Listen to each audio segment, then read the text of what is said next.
It's gonna be another one of those rambling videos. So if you're one of those people that complains that I talk too much, check out now. Wait, hang on to the 30-second mark so I get paid for it. Then check out, all right? But in the meantime, I'm gonna start this off with a little bit of philosophy. Okay, you ready for this? Chew on this for a bit too, all right. The language of machinery is logic. Okay, the language of machinery is logic. It's the common language that all machines use. Each part talks to each other in a direct way. They're cause and effect.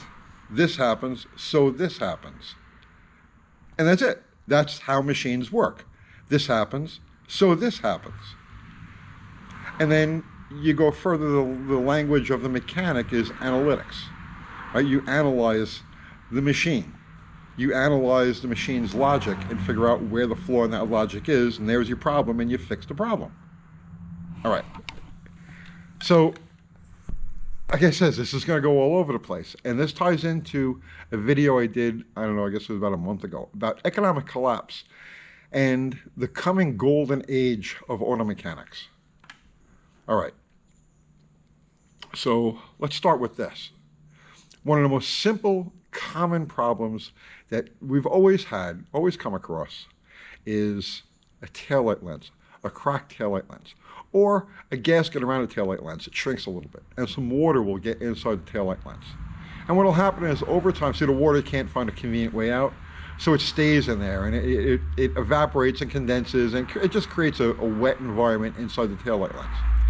So over time, what will happen is, the glass on the bulb will shatter, right? Common, no big deal. Or the contacts will corrode, like on this old 1157. Some water got in the taillight lens and corroded up. The repair is simple. You clean the contacts, you throw a fresh bulb in there, you either replace the taillight lens or the gasket, or you fix it so no water can get back in there, and you're done. You motor on down the road. It's a few minutes, it's a few dollars. It's not a big deal. Most common thing in the world. Not anymore. So the reason I'm talking about this, the reason I bring this up, is because I watched a video this morning while I'm having my coffee. And it's on a channel called Ford Tech Macaloco. Now this guy is good. He does great videos.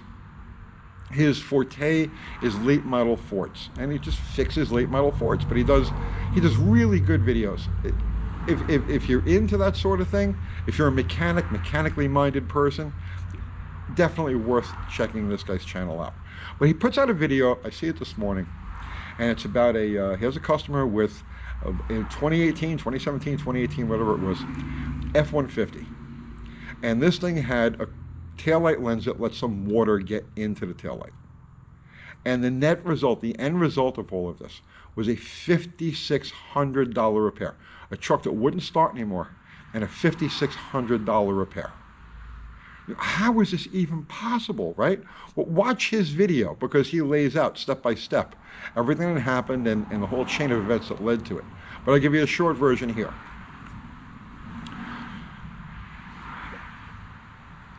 The F-150, or all cars, all modern cars, use a Canbus system. And it operates on very, very low voltages, and it ties all of these modules together. So each system has a module, and they all communicate through this CAN bus.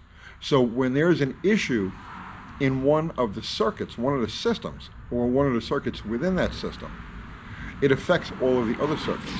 So the moisture got into the taillight lens and it corroded some connections. It created more resistance than should be. And as a result, it spread like a cancer through the vehicle. So first the radio wasn't working, and the heater controls weren't working. He was getting codes for this, that, and the other thing. And then eventually he goes out to start this truck and it's bricked, like it's got nothing, right?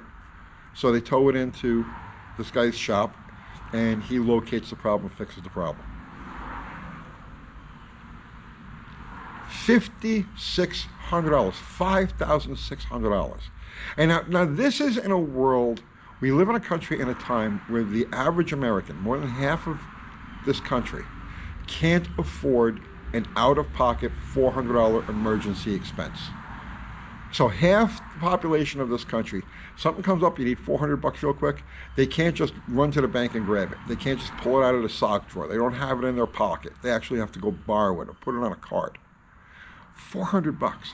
But yet this, what should have been a simple, straightforward, no big deal taillight repair turns into a $5,600 fiasco that lays this entire truck up. There's no logic in this. There's no sustainability in this. And I'll get to the economic points in a minute. And I've talked about this on this channel before. I've always considered, I'm a mechanic. I consider myself a mechanic. I don't consider myself a YouTuber. When I did magazines, I was a writer, but I still considered myself a mechanic.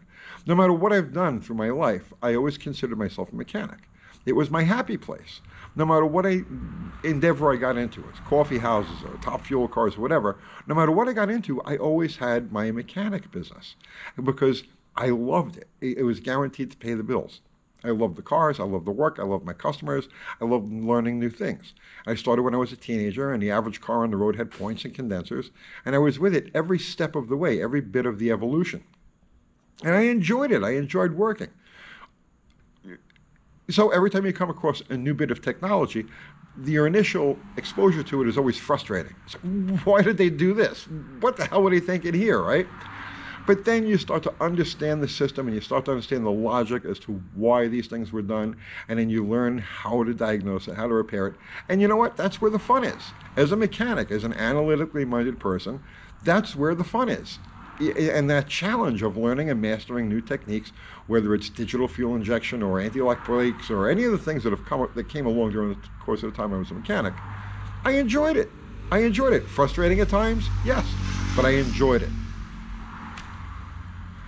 And then about 15 years ago, and I talked about this on this channel before, a couple of things happened that made me realize that, this is a dead end. Right? The world that I knew of cars and as a mechanic is coming to an end, and it's not the same. It's not logical anymore. Right? All of the machinery that I had grown up with and had worked with all the way through the 1990s into the 2000s were all based on logic. Some of it was a little convoluted, but it was logic nonetheless.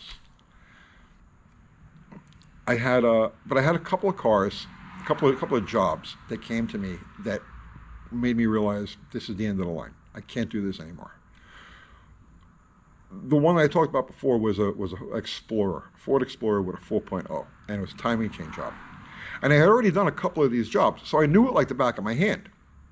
That wasn't the issue. The problem was it was so nonsensical. It was so convoluted. There was no reason for this thing to be packaged like this. It was just, I couldn't bring myself to work on it. I literally could not bring myself to work on it anymore. I would walk past it. The truck sat in my shop with the hood up, and I'd walk past it. I'd take a bolt out. Says, I talked about this, right?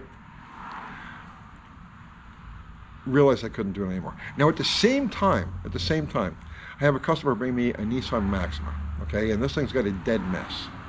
So I drop the car off, and I take a look at it, and it's got a dead coil. All right, no big deal, right? It's an individual coil unplugged. No big deal, I'll change the coil. So I call the customer, I tell him, yep, $125, soup to nuts, you're good to go. Like, great, do it. So I call the auto parts store and I order the coil for it. And the auto parts store tells me, nope, can't get it, dealer item only. It's a coil. It looks like just every other coil that you it's a coil. You sure about that? Yep, dealer item only.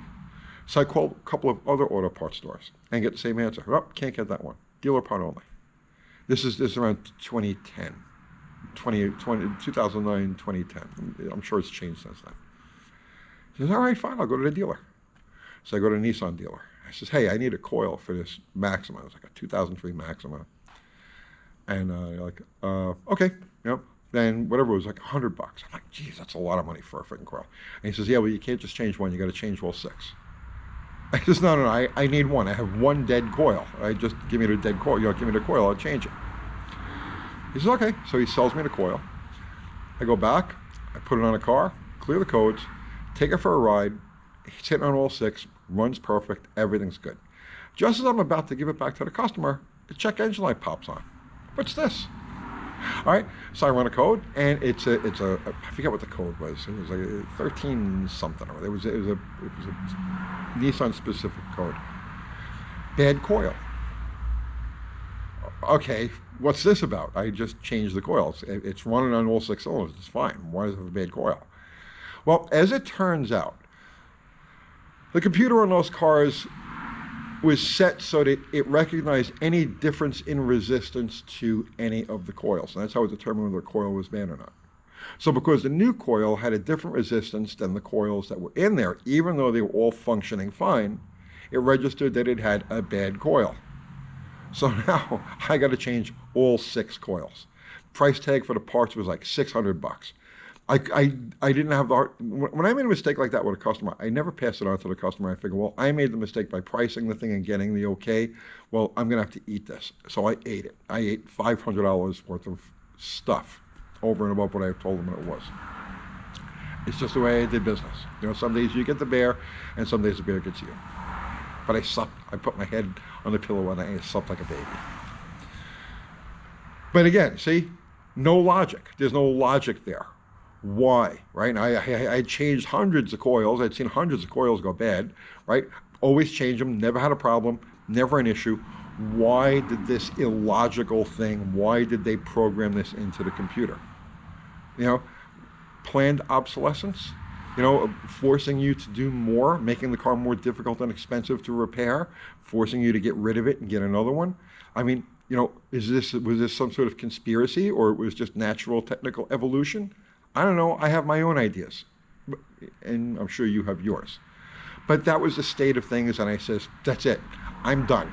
Can go no further because the machines don't make logical sense anymore. And me, as an analytical person, I cannot deal with illogical machines. And that was it. I got into the Mopar parts business full-time, and then from the Mopar parts business, I started doing YouTube. Here we are today. So, on this video, he goes through this entire thing. He explains everything. Again, go watch the video. It's a great video. But this goes to the point of a video I did about a month ago, talking about economic collapse and how this is going to be a golden age for the auto mechanic. Because everything built out there today, everything built in the last 10, 15 years is this way, where things are so integrated, so complicated. Like for instance, on this Ford, on the F-150, which again, see, just even there, just a perversion of a pickup truck. What's a pickup truck supposed to be? It's supposed to be a knock-around work vehicle for people who do work. It's not supposed to be a luxury item with exotica. It's something that's supposed to get broken taillight lenses and stuff like that, right? Pickup truck. Think about what a pickup truck is supposed to be. Besides the point. On this F-150, there was something like a dozen different modules that were affected by this system. Now think about that. Each of those modules, each of those computers is prone to failure and prone to taking out every other thing in the loop. And that's why today, you go to a pull-apart, you go to a salvage yard, and you see cars in there, cars and trucks in there, they would look perfect. They would look right at home in the front line of any used car dealer. The paint is perfect, the body is perfect, the interior is perfect, everything looks beautiful in these things. But they're dead. They're dead because it's a $4,000 or $5,000 retail vehicle, but it's got $10,000 worth of electrical failure or crazy transmission issues. You get the idea. The stuff has gotten to the point that it's not repairable anymore. Not repairable at a reasonable price by a typical mechanic. So they've created disposable cars, disposable vehicles. And it's only going to get worse as time goes on. So I'll get to the part about the golden age of auto mechanics in a minute. But before I do that, I got to set something else up. With the backdrop of knowing how complicated and how prone to failure, cascading failures, these new vehicles are, it's important to understand what's happening in the world economically. So this last week, there was a meeting of the BRICS nations. And the purpose of the BRICS nations is to, or the BRICS alliance, is to create a currency to compete with, a commodity-based currency, and this is important, a commodity-based currency, backed currency, to compete with the US dollar. Because the US dollar has been the world reserve currency now for 70-something years. And it's backed only with the military might of the United States government. That's it. That's what backs it. You don't like the dollar, we go to war with you. It's that simple, and over and over and over again. I don't want to get into that. The purpose of the BRICS alliance is to come up with a currency to replace the US dollar. That currency is going to be based on a commodity, whatever the commodity is. It doesn't make any difference. The point is, you've got one currency, one world currency that's based on, you know, something of tangible value, versus a world currency which we currently have, which is based on force. You know, other countries don't like being told what to do or how to do it. We're about to be replaced as far as the world reserve currency goes. What that means is that anything imported into this country is not only going to, well, some of it is going to become extremely expensive. Anything that you rely on, anything we rely on, that we import, is going to become extremely expensive, if not completely unavailable. This isn't something I'm making up, and this isn't a conspiracy theory. This is real. This is actually happening right now, and it will affect all of us. This is an ongoing process. You don't turn around something like the world economy, the size of the world economy, in an afternoon. It takes weeks, months, years for transitions like this to take place.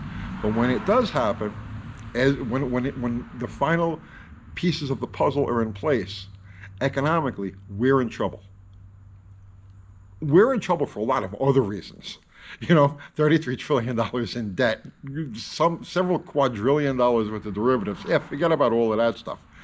You've got these countries that we rely on for things like chips and modules and mechanical parts that are in the process of figuring out a way to cut us out of the loop. So how does this affect the mechanic? What does this mean for the mechanic going forward? So as hot rodders, as people who love modifying cars, working with cars, it's a second nature to us to do engine swaps, transmission swaps, to convert things from fuel injection to carburetor, or from carburetor to fuel injection, drivetrain, you know, transmission, rear end, suspension, everything, right? You give us basic materials and we'll create a functional machine.